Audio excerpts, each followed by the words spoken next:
want to get to Cash Patel. Cash, here's what should Milley just leave aside the coup against President Trump. Should he not be relieved for cause right now because of a fantasy? You were chief of staff at the Pentagon.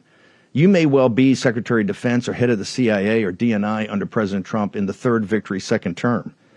Would you say as a professional that Milley, I don't know where the Republicans are, and I'm bringing this guy back for open testimony right now. What is the insanity that he's talking about, that the Russians are losing? They've lost tactically, operationally, when the Ukrainian people are getting mauled in the charnel house that is eastern Ukraine, sir?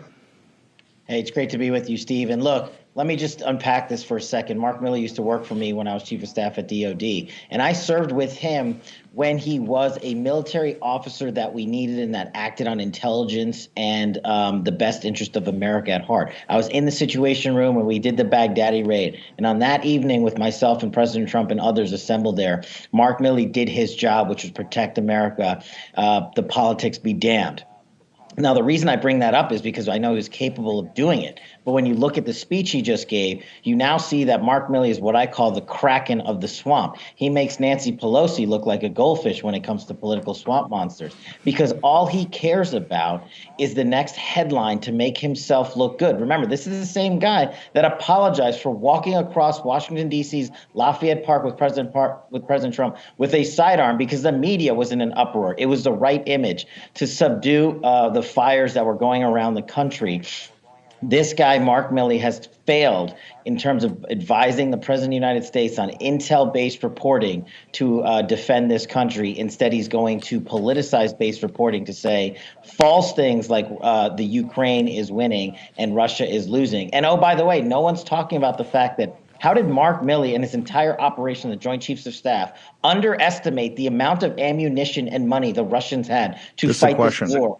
I want to answer that question right now. The Financial Times, they're all talking about the Ukrainians saying, remember, when they talk about the 50-year-old tanks, those are Russian tanks. That's Russian ammo because they were part of Russia.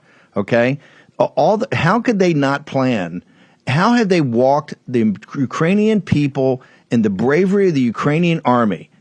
Forget the politics, just to stand and fight against the Russians. How did they not plan, Cash Patel? We spend a frickin' $1 trillion a year over there. How did the planners not get it right on the logistics that these people were going to? What they're doing now is they're sitting, shooting 6,000 rounds. Here's what they're doing.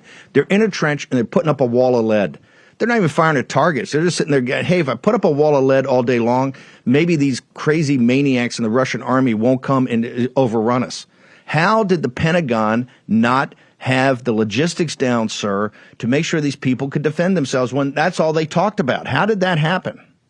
Simple. The Pentagon, at least under the Trump administration and us, used to base its positioning and concept of operations and planning methodology based on facts. Facts on the ground, facts from our allies, and intel matters from our reporting around the world. We didn't base it on politics. This Pentagon, under Milley and Austin and President Biden, has continuously based decision-making to defend the United States of America and all the participation we have in the Ukraine based on politics, because they want to wear the yellow and blue pin. They want to invite Zelensky to the well of the Capitol. They want these headlines so the American people, or at least half of them, will cheer them relentlessly for a job well done. But what they're not doing is acting based on the needs and the landscape of the shifting war that is the Ukraine battle against Russia. They could have simply investigated that. We have the knowledge and the manpower to do so, and then come back and reported it to our chain of command and say, we need X, Y, and Z to arm ourselves, but they failed.